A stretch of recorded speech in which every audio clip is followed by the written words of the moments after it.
pues habíamos visto unos conceptos básicos y nos fuimos a la clasificación, ¿no? Una clasificación típica de los materiales, las cuales se clasificaban en metales, cerámicos, polímeros, semiconductores y los compuestos, ¿no? Sí, Ahora ahí claro. sí, vamos a continuar, gracias. Vamos a continuar.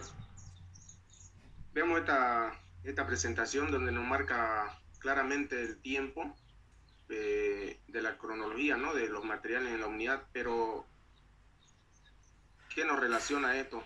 Aquí claramente nos relaciona el uso, digamos, del material en cada etapa de la humanidad y está marcada drásticamente por el uso de un material. Por ejemplo, vámonos al inicio, vemos claramente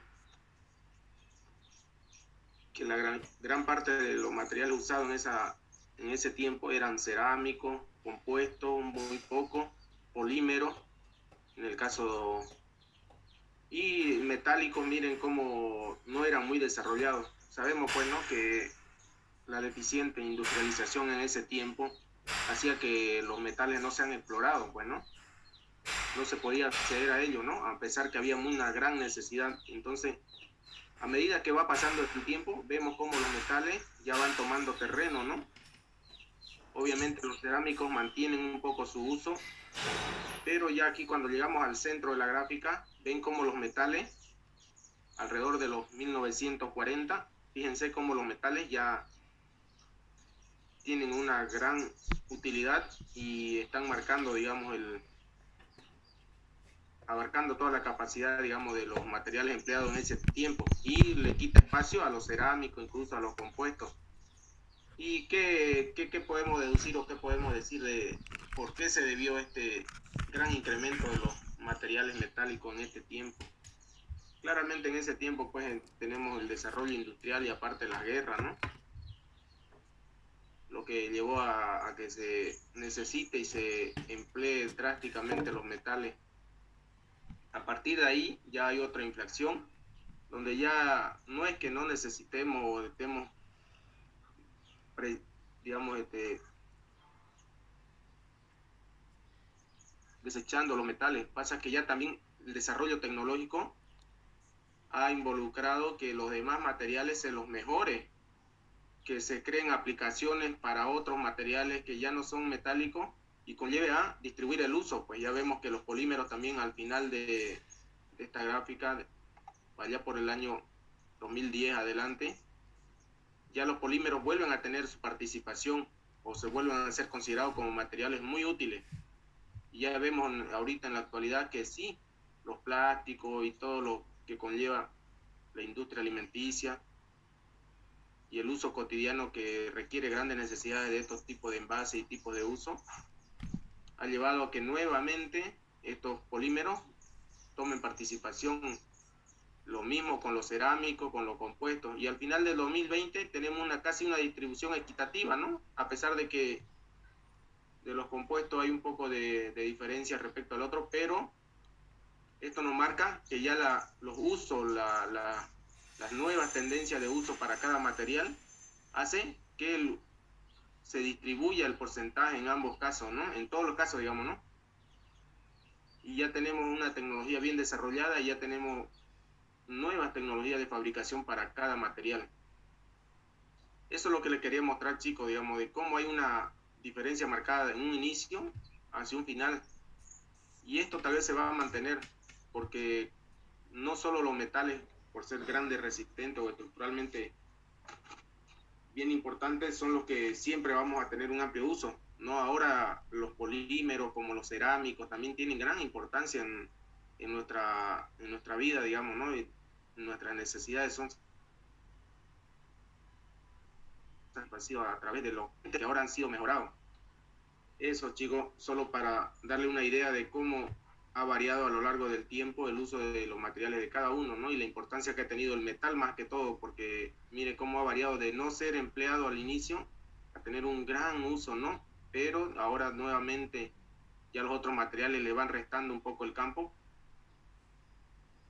Ya, continuando con la clasificación, dijimos que había otra clasificación al inicio de la unidad, les expliqué que había una clasificación funcional, y esta clasificación funcional es como lo explica, pues, ¿no? Se basa a generar grupos de materiales en base a la función que desempeña cada material. Dice, los materiales se pueden clasificar basados en la función más importante que desempeñan, puede ser mecánica, biológica, eléctrica, magnética u óptica.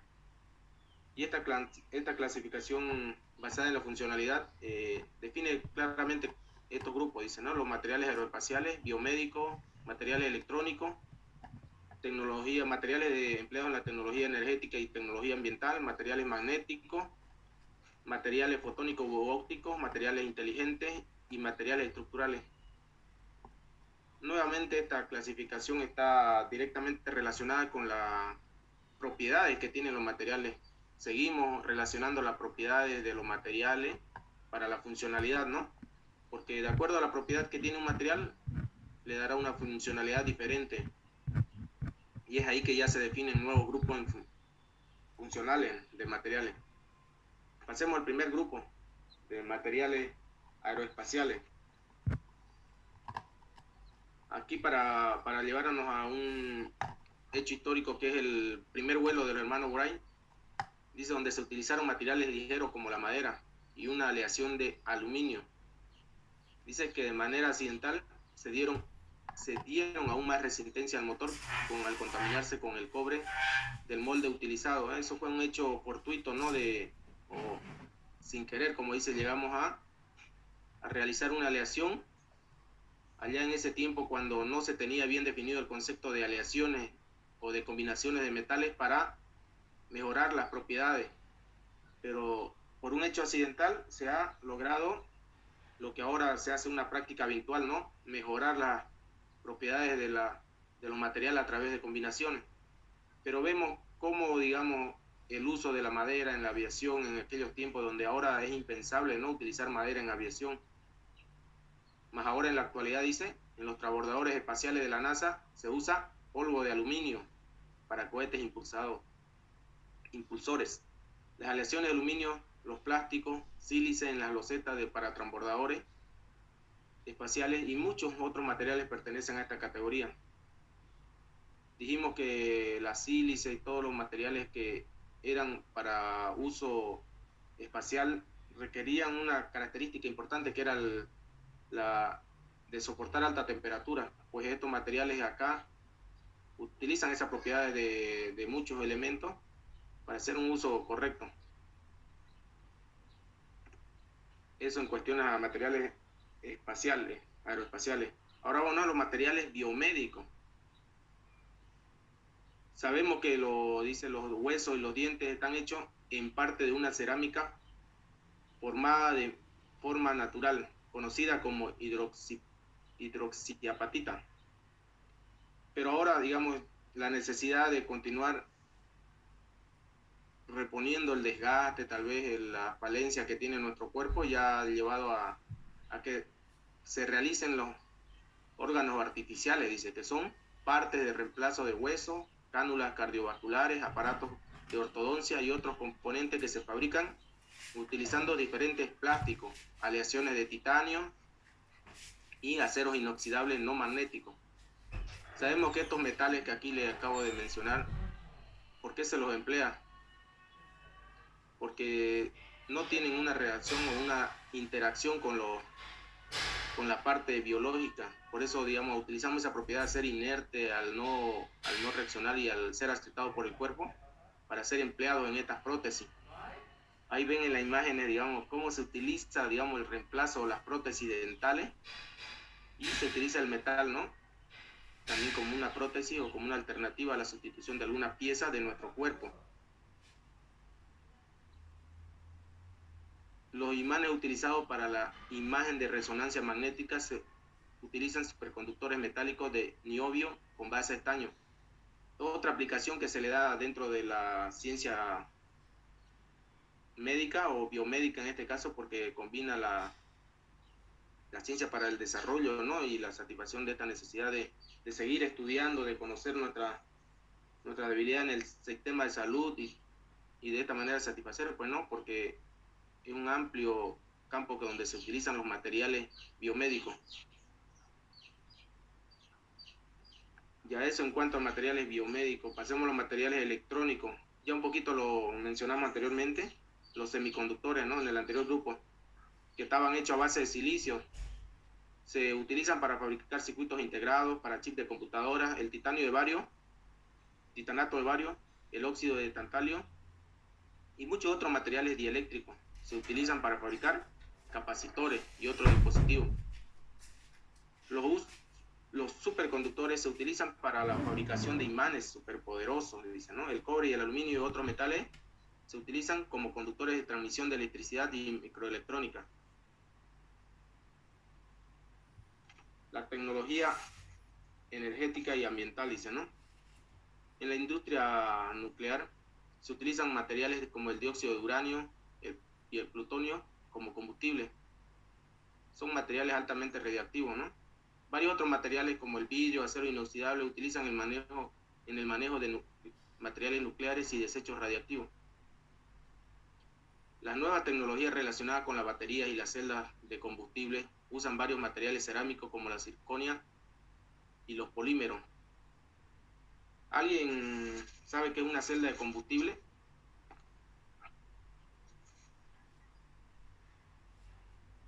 Chicos.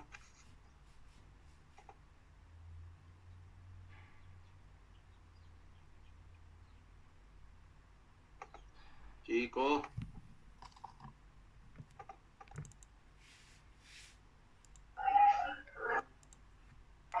No, bueno, por mi parte no.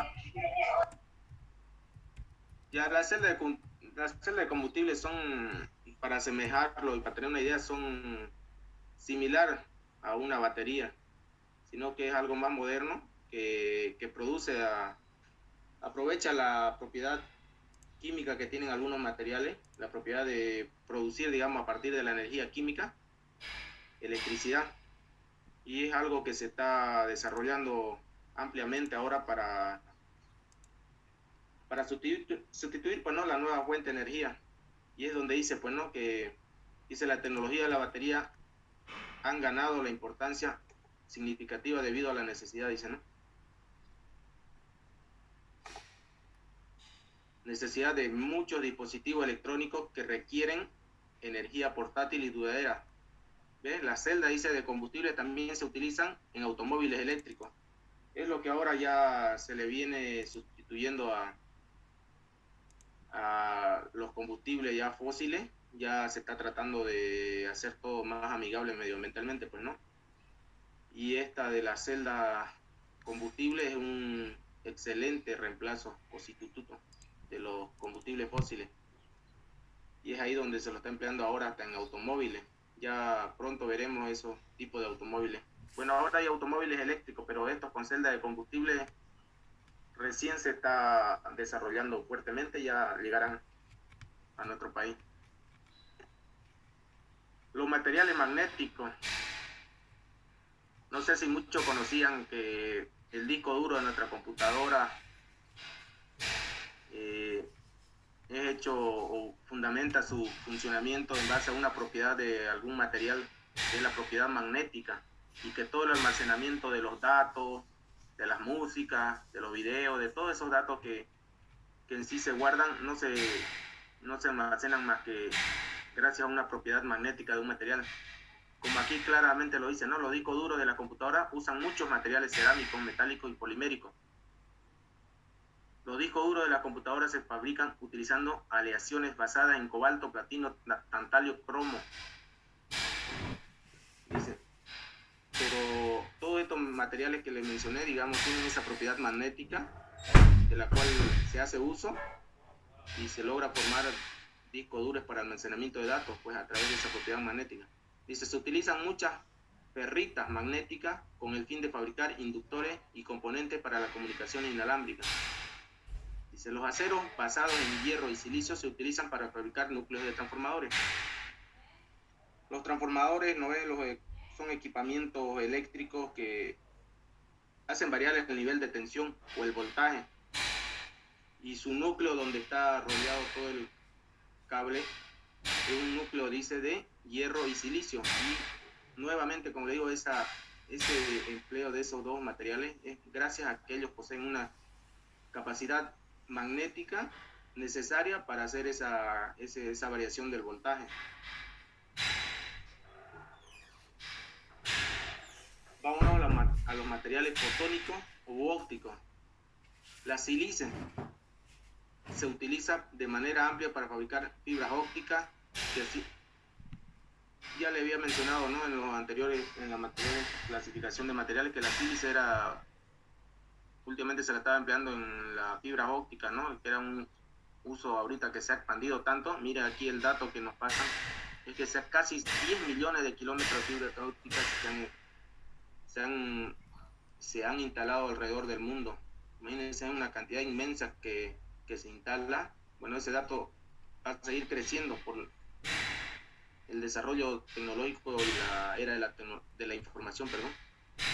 Dice, los materiales ópticos que se utilizan para fabricar detectores semiconductores láser utilizados en los sistemas de comunicación de fibra óptica y otras aplicaciones.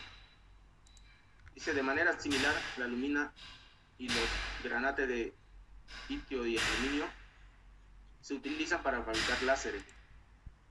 El silicio amorfo. ¿Qué era amorfo? Lo nombramos anteriormente en la anterior clase, amorfo. ¿A qué hacía referencia este término de amorfo? Y no es ordenado. Exactamente. Cuando hicimos la clasificación de materiales según la estructura, vimos dos disposiciones de los átomos, que era la cristalina y la amorfa. La cristalina, como todos saben, es una forma ordenada, periódica, y la otra es y obviamente eso le daba unas propiedades muy diferentes a la otra, que es la forma amorfa, que no es desordenada, que no sigue un orden o una secuencia, y eso también le da unas propiedades muy diferentes a las otras. Y dijimos que el silicio era amorfo, ¿no? Pues vuelvo a decir acá, pero aprovechamos esa distribución amorfa del silicio, que le da características y propiedades muy útiles para fabricar, dice, celdas solares. Las celdas solares o módulos fotovoltaicos son algo que ahora viene con fuerza. No sé si alguien ha visto o ha escuchado algo sobre estos módulos fotovoltaicos, plantas fotovoltaicas que ahora en nuestro país se están empleando. ¿Alguien ha escuchado alguna noticia, tal vez ha visto de la energía solar o fotovoltaica? ¿O sabe alguna planta?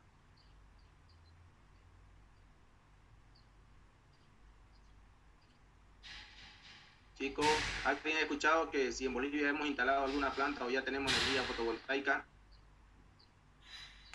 Por mi parte no escuché, ingeniero. No, en el auto parece que... Sí, creo que sí, ingeniero, hay ahora el país, por la necesidad, digamos, ya de dejar de depender del gas natural, se han instalado paneles solares o plantas de fotovoltaica. Son grandes plantas en Oruro, Uyuni, hasta tengo entendido, creo que Cobija y Tarija. Hay plantas que son más pequeñas, pero la de Oruro es inmensa, son 50 megavatios, son 100 megavatios. Miren cómo es fundamental desarrollar este tipo de materiales, porque a la vez nos salvan de una necesidad que es digamos, la generación eléctrica que todos consumimos y de todos dependemos, ¿no? Y esos paneles solares, digamos, aprovechan la radiación solar y nos dan energía eléctrica, que tal vez ahorita la energía que estemos utilizando en nuestra computadora sea en gran parte de esta energía eléctrica solar. Pero veamos el trasfondo es el uso del silicio. Gracias al silicio y obviamente a la combinación de otros materiales semiconductores, hacen posible que aprovechemos esa energía solar. Y ahora estamos usando, como le dije, tal vez esta energía que estamos consumiendo en estos momentos para comunicarnos, proveniente de ahí. Dice, también los polímeros se utilizan para fabricar pantallas de cristal líquido, las conocidas, ¿no? Las LCD, que tal vez ya no, muchas ya están dejando, pero en su momento fueron fundamentales como las pantallas LCD. Bueno,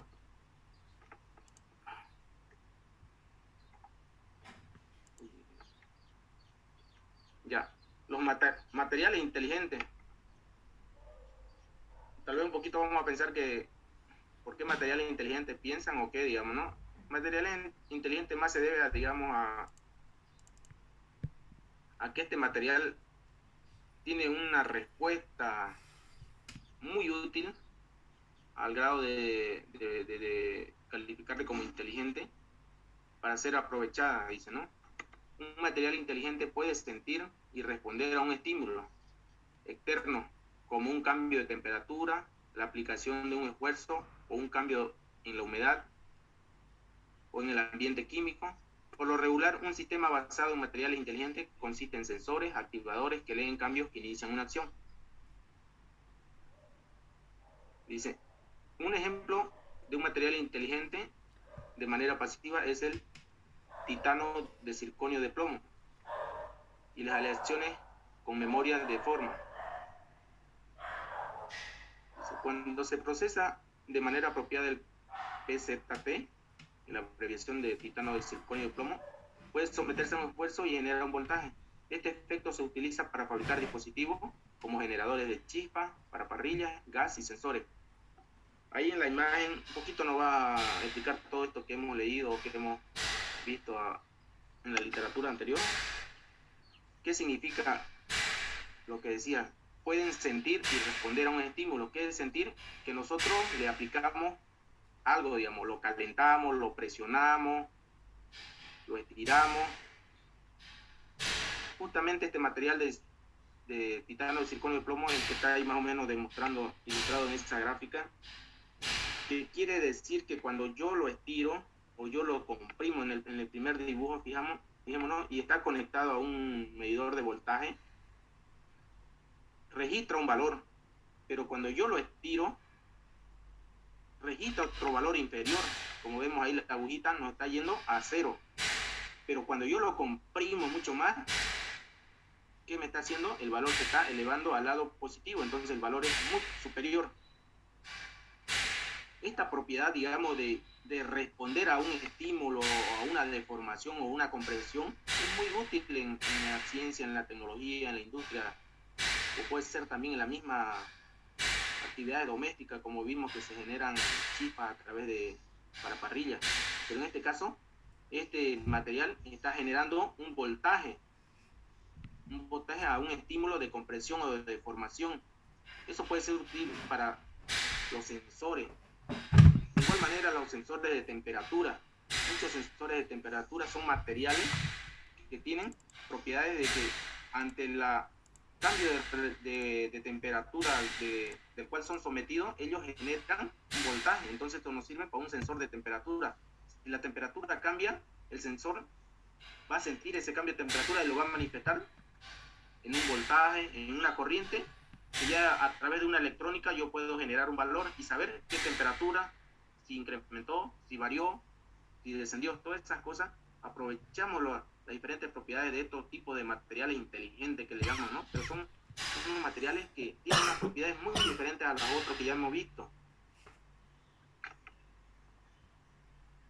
Ya. No sé si hay alguna duda o pasamos. Bueno, pasaremos. Materiales estructurales. Estos son los materiales más comunes, ¿no? La necesidad de construir, de crecer, nos lleva al empleo de estos materiales estructurales, que son materiales que están diseñados para soportar algún tipo de esfuerzo. Se utilizan acero, concreto y compuestos para construir edificios y puentes. Los aceros, vidrios y plásticos.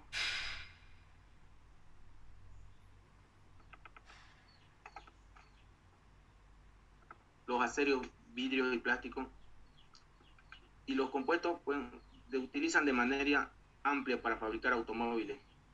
Estas aplicaciones se necesitan con frecuencia combinaciones de rigidez resistencia y tenacidad ante distintas condiciones de temperatura y carga. Obviamente, no es lo mismo construir una casa a construir un edificio. Cuando construimos una casa, los materiales son más sencillos, con menos requerimientos de resistencia. Pero ya cuando construimos un edificio o un puente, ya tenemos que pensar en materiales mucho más resistentes, con mayor rigidez y tal vez emplear combinaciones o aleaciones más resistentes, ¿no? Ya. Si se termina la reunión, yo les vuelvo a enviar el enlace y volvemos a entrar ya, chicos.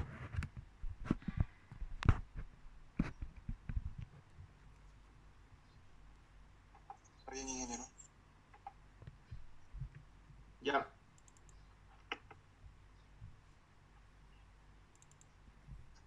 Ya. Cuando ya hemos visto toda la clasificación y hemos visto los aspectos básicos, claves para considerar el desarrollo de los materiales, no es todo ahí, ¿no? No es todo, digamos, yo decir, tengo este material con esta propiedad, con esta estructura, con este costo, con este desempeño. Y bueno, lo construyo y voy y lo instalo y hago mi equipo, hago mi estructura, sin importarme a dónde voy y la instalo o dónde va a estar, si va a estar a la intemperie, no, tenemos que pensar para dónde es el equipo, para dónde es el material, dónde se va a instalar, dónde se lo va a colocar, dentro, fuera, en la altura, en el alto, en Santa Cruz. Sabemos que un lugar de otro difiere mucho de la temperatura, de la humedad, muchos factores que se debe considerar. Y esos son los efectos ambientales y diversos, dice, ¿no? La relación entre estructura, propiedad en los materiales fabricados en componentes con frecuencia están influenciadas por el entorno al que el material está sometido durante su uso. Esto puede incluir exposición a altas, bajas temperaturas, esfuerzo cíclico, impacto súbito, corrosión y oxidación. Perdón. Es como lo que les dije, digamos, tenemos que ser conscientes de que la alta o baja temperatura nos va a afectar a nuestro material. El que se lo esfuerce continuamente, el que se tenga un impacto súbito, como dice, o tal vez que exista un peligro o un efecto de corrosión, lo va a afectar también y que debe ser considerado y que tal vez tengamos que pensar previamente para así diseñar un buen material. Dice, estos efectos deben tomarse en cuenta para el diseño y asegurar que los componentes no fallen de manera inesperada. Es lo que dijimos. Si yo no considero la oxidación, si yo no considero la altura, si no considero la humedad, puede ser que falle y haya perdido tiempo y dinero. Y tal vez, digamos, pierda el trabajo, porque a mí se me va a considerar para que yo haga, digamos, el diseño de una pieza o de una estructura y yo me olvide considerar que en ese lugar había demasiada humedad y llevo mi material y a la primera la humedad le va a empezar a atacar y voy a fallar. Entonces todos esos aspectos, digamos, que ya vimos anteriormente, como la estructura y como la composición y todo esto, son fundamentales, pero también están los otros factores que son propios del medio donde se va a instalar o donde se va a construir. Vamos a ver un poquito más desglosada esos parámetros, esos aspectos que se debe considerar, y uno de ellos es la temperatura. Dice, los cambios de temperatura alteran de manera drástica la propiedad de los materiales. Sabemos, pues, ¿no? Sabemos que muchos materiales lo resisten esas temperaturas elevadas, pero muchos materiales se carbonizan, se desintegran. Y aquí vemos una curva característica de todos los materiales que hemos visto anteriormente frente a una variación de temperatura. Y vemos que los polímeros son los que menos resisten la temperatura. Eso es evidente, pues son materiales orgánicos, plásticos. Después viene el aluminio, después vienen los materiales compuestos de aluminio reforzados con fibra, las superaleaciones del níquel y las cerámicas son las que predominan. Sabemos, ¿no? ¿Qué dijimos? cuando llevaban materiales cerámicos, que muchos de esos materiales eran empleados en horno, materiales refractarios. Entonces, cuando pensamos en materiales que queremos para un uso que va a requerir alta temperatura, tenemos que pensar en materiales cerámicos o tal vez un metal por recubrimiento a cerámico. Dice, los metales y las aleaciones que se han endurecido por medio de ciertos tratamientos térmicos o técnicas de deformación perderán su resistencia cuando se calienten. Exactamente. Eso es claro, que la temperatura afecta a las propiedades. Dice, un recordatorio trágico es el colapso de las vigas utilizadas en la torre World Trade Center en el 11 de septiembre. Sabemos de ese hecho importante en la historia, que es el 11 de septiembre en Estados Unidos. Si bien los aviones chocaron a la estructura del edificio, pero el edificio no se cayó.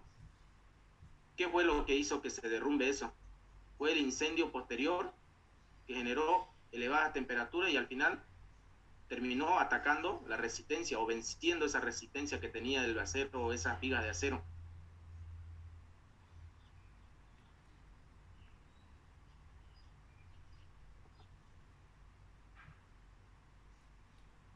Otro efecto importante que es la corrosión.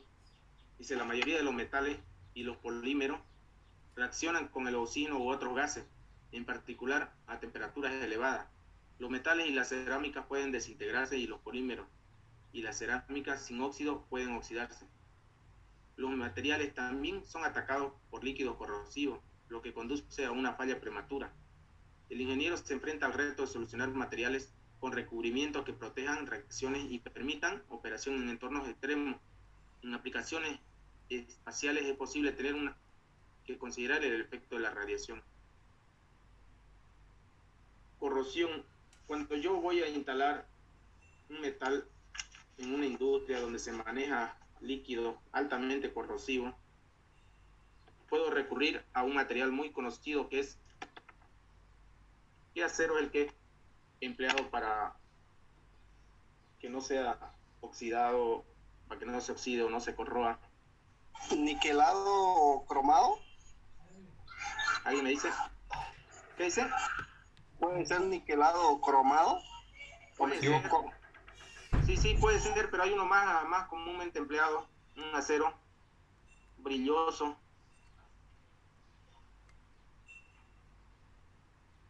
El acero inoxidable, pues chicos. Fíjense en las industrias alimenticias o en algunas industrias, normalmente utilizan acero inoxidable porque ese acero no le ataca los líquidos corrosivos o el medio ambiente no lo daña con oxidaciones o corrosiones. Obviamente su costo es elevado, ¿no? Pero de alguna manera nos protege. Pero también existe otra alternativa, como su compañero dijo, ¿no? Los recubrimientos metálicos, que son en este caso los cromados, los niquelados, pero hay otro, el galvanizado, ese es más barato y más empleado. Es un recubrimiento que evita, ¿no?, que el metal sea atacado, ¿no?, por el efecto de la corrosión, la humedad. Ya, nos salimos, chicos, y volvemos a entrar ya para continuar, para que no nos corte a media.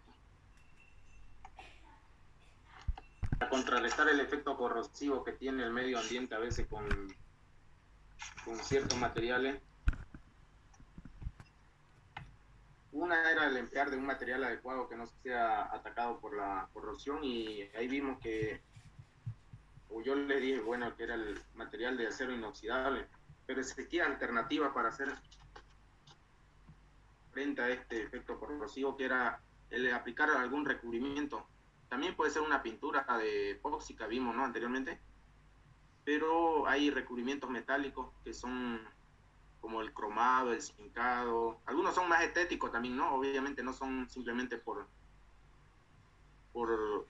prevenir la corrosión, son por estéticos también, ¿no? Porque son bonitos, atractivos, ¿no? Colores le cambian el color o la apariencia.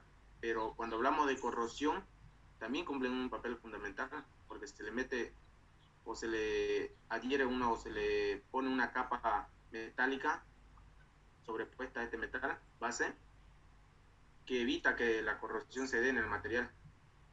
Pero hay otra técnica que es la galvanizado. que es más barata y más empleada, ¿no? Vemos ahí cuando vamos y compramos una calamina de acero negro que le dicen, esa la llegamos a la casa y ya se está oxidando, pero compremos una calamina galvanizada, la podemos dejar a la intemperie, incluso pues las calaminas para techo están hechos de, o están recubiertas o están galvanizadas, ¿no? Así de esta manera contrarrestamos, ¿no?, este efecto. Vámonos a otro efecto importante que es la fatiga. Muchas aplicaciones, los componentes deben diseñarse, dice, de tal manera que la carga sobre el material no pueda ser suficiente como para ocasionar deformación permanente. Cuando se carga y descarga el material miles de veces, incluso carga baja, pueden comenzar a presentarse pequeñas fisuras y el material falla a medida que estas fisuras crecen. A esto se conoce como la falla por fatiga. Al diseñar estos componentes de soporte de carga debe tenerse en cuenta la posibilidad de fatiga. Eso es, en otra palabra, decir el uso habitual que se le da. Y hay que considerar, digamos, esto, ¿no?, que van a estar expuestos a una sobrecarga. En muchos casos los equipos que tenemos construir son para soportar carga. Obviamente a veces no, son otro uso, pero cuando tengamos algún equipamiento que va a soportar carga, que va a soportar esfuerzo, tenemos que hacer uso, digamos, de esta consideración que es la fatiga o el uso continuo y ver hasta cuánto va a soportar o cuál va a ser la periodicidad o la continuidad con que se va a sobrecargar o se va a cargar este equipamiento.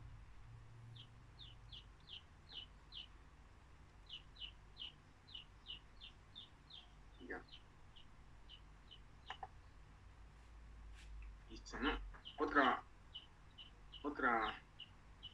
característica que debe considerarse cuando hacemos el diseño o el desarrollo de algún material es la velocidad de formación. Dice, como hay muchas personas que pueden conocer, de hecho, que la siliputi es un material como una plastilina, más o menos de esa consistencia tiene, ¿no? Dice, es un plástico basado en silicona, no silícico. Puede estirarse de manera significativa si se jala de manera lenta, dice, ¿no? ¿Qué nos indica esto? Si yo lo jalo de una forma tal que no sea muy rápida, la puedo estirar y no va a pasar nada, simplemente va a cambiar tal vez su grosor, su longitud, pero no va a sufrir algún daño bien notorio. Pero, ¿qué pasa si lo jalo rápido o si lo estiro rápido? Se va a partir en dos. Este concepto de cuán rápido o cuán lento lo hago es lo que se conoce velocidad de Coulomb. Puede ocurrir un comportamiento similar en muchos materiales metálicos. Por tanto, en muchas aplicaciones debe considerarse el nivel y la velocidad de formación. Aunque no creamos pensar o no sea perceptible, pero también los metales o muchos materiales tienen una velocidad de deformación, pero puede ser pequeña o puede ser muy poco en comparación a un material como el que vimos anteriormente. Si estiramos un alambre o un metal, se va a estirar, pero va a tener un límite o va a tener un tope, digamos, ¿no? Porque si yo excedo ese tope, ¿qué voy a ocasionar? O deformación o rotura directamente. Entonces tengo que considerar tal vez que en ese medio o la fatiga o el esfuerzo al cual va a ser sometido el material va a generar una velocidad de deformación, pero tengo que considerarla para que no se me rompa, no se me deforme tanto, de tal manera que comprometa en sí la rigidez o la estructura como tal y no logre caerse o destruirse, ¿me entiende? Completamente, sino que sea permisible esa deformación. Dice, cuando yo diseño, dice, ya vámonos al tema de diseño y selección de material. Cuando se diseña un material para una aplicación dada, debe considerarse varios factores. Vimos primeramente los factores propios del material, vimos los factores que afectan externamente al material. Vámonos ahora a unificar todos estos conceptos. Dice, el material debe adquirir propiedades físicas y mecánicas deseadas Eso es lo que queremos. Nuestro requerimiento no va a determinar esto. Debe ser capaz de ser procesado y fabricado en la forma deseada. Esto nos dice que yo puedo o debo controlar ese procesamiento. Debo tener el control en todo momento, la temperatura, la presión, el tiempo. Todo eso debe ser acorde a lo que yo deseo para obtener las propiedades y características deseadas, física y mecánica. Y debe proveer una solución económica al diseño. Esto más o menos, no sé si les hace acuerdo al tetraedro que vimos anteriormente, ¿no? La base de ese tetraedro, ¿qué era? Era la composición, la microestructura. Todo esto nos llevaba a obtener un comportamiento adecuado o un costo idóneo, una solución económica. Es lo mismo, estamos volviendo a redundar esto. Cuando vamos a hacer ese diseño o esa selección de material, tenemos que considerar todos estos aspectos que nos dan una solución adecuada y económica a través de un proceso adecuado también, ¿no? Dice, la satisfacción de estos requerimientos de una manera que proteja el ambiente, quizás promoviendo el reciclaje de materiales también es esencial. Ahora ya, como sabemos, digamos, la disminución de la reserva a través de materiales naturales ya nos hace pensar ya en muchos casos, ¿no? También el tema de mucho desecho, ¿no? Nos lleva a pensar, digamos, ¿podemos reutilizar? Todo esto pasa también por cuán económico es, ¿no? No vamos a pretender reciclar algo que no es económicamente posible. Pero ambientalmente tenemos ese compromiso, ¿no? De disminuir nuestro desecho. Y tal vez dentro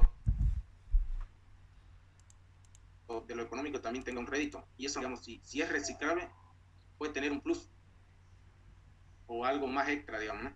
Y si al cumplir estos requerimientos de diseño, el ingeniero puede tener y hacer números de compensaciones para poder generar un producto útil pero comercial, dice, ¿no? Tiene que haber siempre una relación entre la utilidad y entre satisfacer los requerimientos técnicos y lo económico. A veces, como ya lo vimos anteriormente, ¿no? A veces es bien útil, pero económicamente es muy caro. Se tiene que llegar a un punto de equilibrio, digamos, no puede ser tan caro, a no ser que sea extremadamente útil el material que justifique el precio elevado, como lo hay aplicaciones como las aeroespaciales, ¿no? Donde el material son extremadamente caros, pero también el beneficio que se consigue lo justifica. Ya. Dice, vamos a pasar a ver, otra consideración cuando estamos diseñando. Como ejemplo del costo del material por lo general se calcula en base al costo por libra, a la cantidad, al peso. Se debe considerar la densidad del material o su peso por unidad de volumen en el diseño y selección. Eso está en la tabla 1.2. Dice, el aluminio puede costar más caro que el acero con base a su peso, pero solo tiene un tercio de la densidad del acero, aunque las partes hechas de aluminio pueden tener a que engrosarse.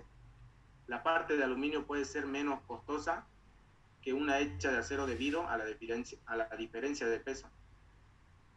Eso es evidente, la densidad de un material respecto a otro es muy diferente por las mismas propiedades que posee cada material.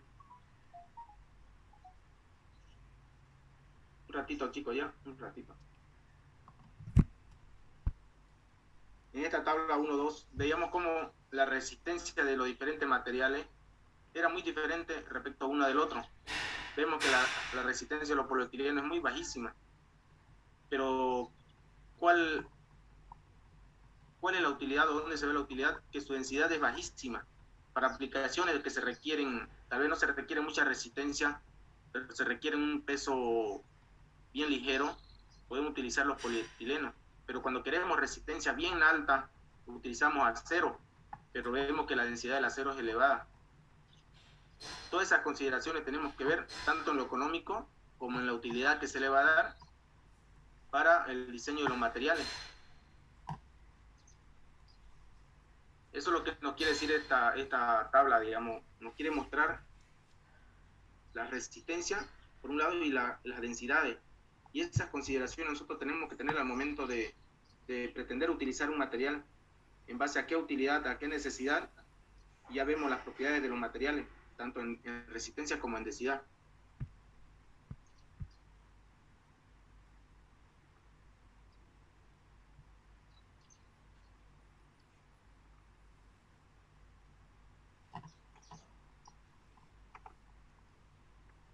Ya, con eso, chicos, vamos a terminar esta parte de introductoria a los materiales. Yo quisiera preguntarles si tal vez hay una duda, una curiosidad en todo lo que hemos visto, o si ustedes tienen algo que aportar o algún concepto que les haya llamado para terminar y pasar a explicarle un poquito algunas cosas que quedaron pendientes de la anterior clase respecto a la evaluación y lo práctico.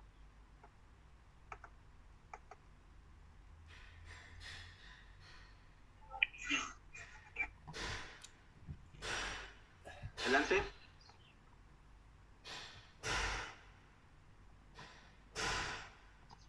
Adelante, adelante.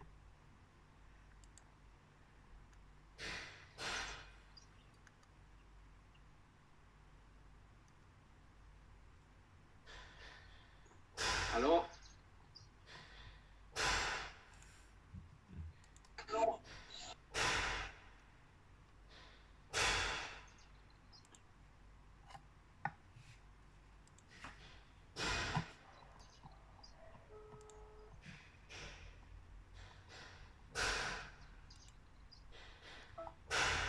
Bueno, espero que haya quedado claro, chicos, que le haya entendido que la idea era esa, que ya empecemos a meternos en materia, ya la próxima clase avanzaremos. Continuando, eso es en cuanto a esta unidad. Les voy a explicar un poquito lo que quedó pendiente de la anterior clase. Yo tengo esta idea de los elementos de evaluación. Se la paso a exponer. Primeramente la de los horarios.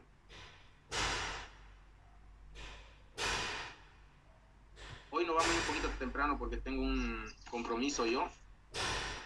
No es social, no, obviamente es de trabajo nomás. No es social, pero no voy a poder continuar. Vamos a dejarlo ahí. El horario va a ser de 7:30 porque muchos no pueden ingresar puntualmente por temas laborales. Hemos convenido dejarlo el día jueves de 7:30 a 9, sábado de 10 a 12.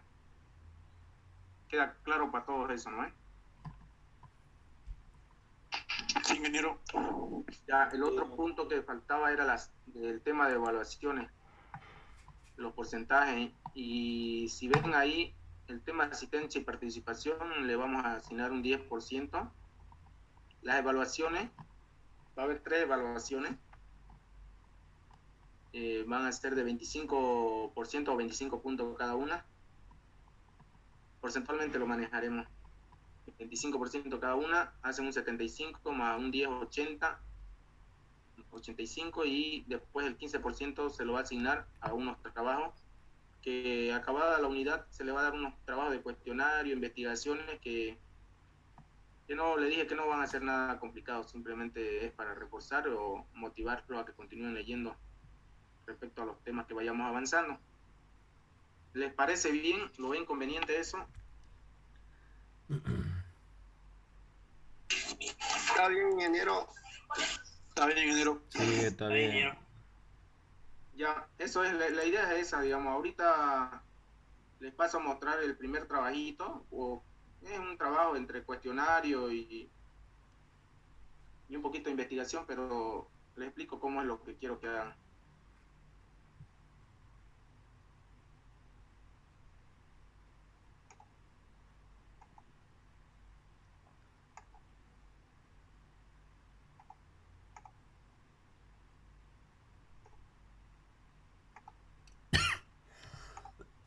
Ya, ¿se ve el documento de Word? sí, se ve, ingeniero. Ya, este es el Ah. primer trabajito, la primera práctica que quiero que hagan. Son, algunas en un caso son preguntas conceptuales, definiciones. Quiero que sean concisos en esto, no quiero que se explaye o no quiero que, digamos, se vayan a investigar y copien todo lo que puedan o le tiren un control C y un control V. Simplemente lo que yo quiero es que lean y rescaten y ya ven si lo hacen en computadora o lo escriben a mano. Tampoco hay un requerimiento fijo sobre esto, pero mejor si lo escriben a mano para que así practiquen la comprensión un poco más. En algunas preguntas son conceptuales, como le dije. En otras, por ejemplo, a la 4, dice que le den ejemplos específicos, dice, ¿no?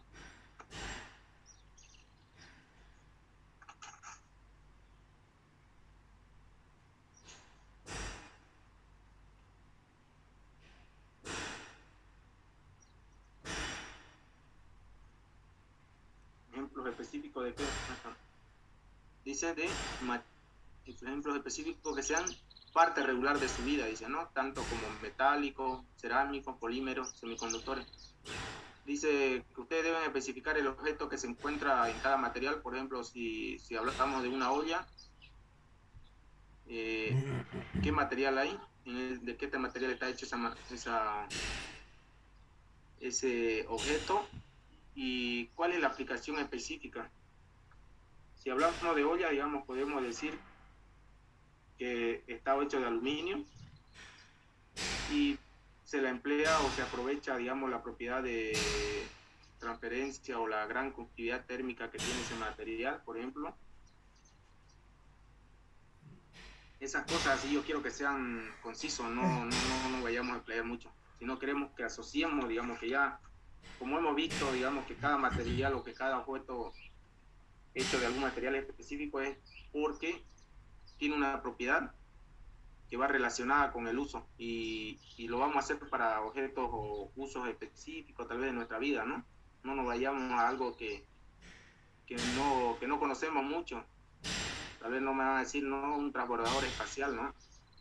Si bien lo hemos manejado, pero vámonos primero a lo que comúnmente nos topamos con cosas que manejábamos, que usamos, digamos, ¿no? Así. 2 de cada uno, no nos olvidemos. Después ahí yo creo que queda claro. Por ejemplo, dice, no, escriba un párrafo, el número 6, escriba un párrafo del silicio monocristalino en aplicaciones de celdas solares.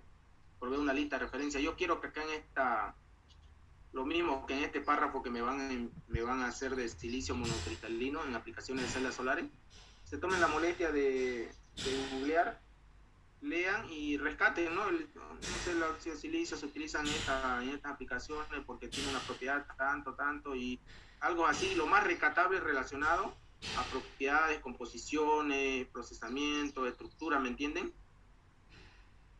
Para la aplicación de celdas solares. Y ya cuando hagan su párrafo, que no tiene que ser muy largo, tampoco le quiero decir un número, porque si le doy el número me lo van a hacer.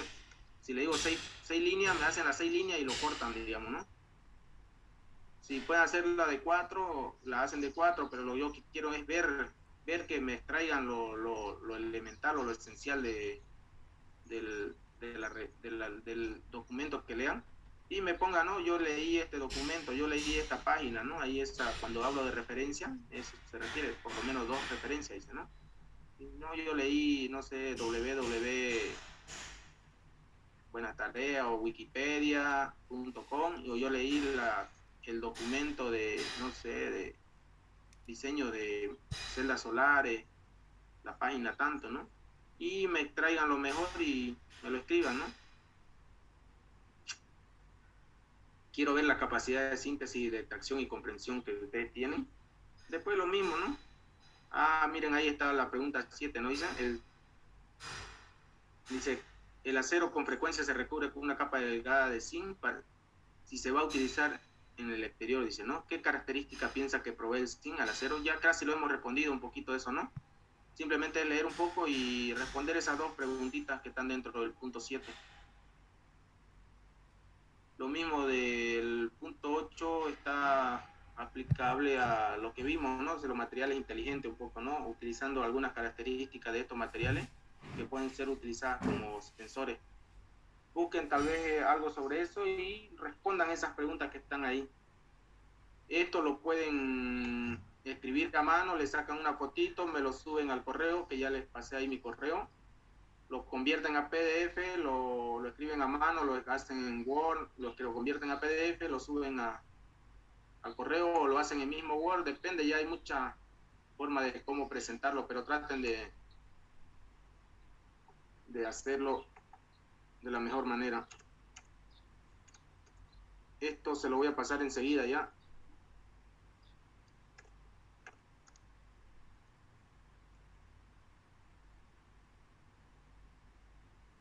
¿Qué fecha del jueves? 4 de noviembre.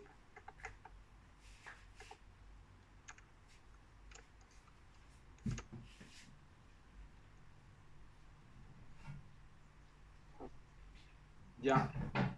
Quedamos para el jueves 4 de noviembre, antes de que empiece la clase ya debería estar esto en mi correo. Obviamente si lo hacen más antes no hay problema, el correo está ahí a la espera. Aprovechen este tiempo de feriado que tienen, no es muy largo, esto lo hacen en un rato. Muchas cosas se han visto en la clase y otras cosas solo falta leer y comprender y responder nada más. Se lo voy a pasar al grupo de WhatsApp. Después, ¿qué más? A ver. Y en el documento que estaba poniendo la diapositiva, ¿podría enviarlo